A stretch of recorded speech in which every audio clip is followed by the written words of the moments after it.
आहे का? भारतीय संस्कृतीमध्ये गाईला खूप महत्त्व आहे. गाय ही विश्वाची माता मानली जाते. भगवान शिवाचे बिल्वपत्र हे गाईच्या शेणापासून तयार झालेले आहे असे म्हणतात. भगवान श्रीकृष्णाला संपूर्ण ज्ञान गोचरणातून मिळाले. गाईच्या पोटामध्ये 33 कोटी देव असतात. गाईच्या दुधातुपाप्रमाणे शेण आणि गोमूत्रालाही तेवढेच महत्त्व आहे. यज्ञात पूर्वी फक्त गाईच्या शेणाच्या गोवऱ्या आणि गाईचे तूपच वापरले जायचे, जे समाजाचे कल्याण सुनिश्चित करतात. यज्ञामध्ये गाईच्या तुपाच्या आहुत्या दिल्या जायच्या, त्यामुळे सूर्यकिरण पुष्ट होऊन पाऊस पडत असे आणि त्यामुळे अन्नधान्य, वृक्ष, गवत इत्यादींची निर्मिती होत असे. गाईमध्ये लक्ष्मीचा वास असतो आणि हे गोधन राष्ट्र समृद्ध करणारे असते.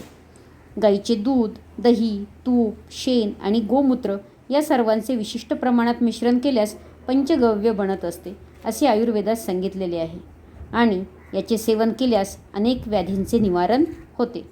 आता गावरान देशी भारतीय गाई ह्या खूप कमी होत चाललेल्या आहेत. त्यांचे पालनपोषण करणे खूप गरजेचे आहे.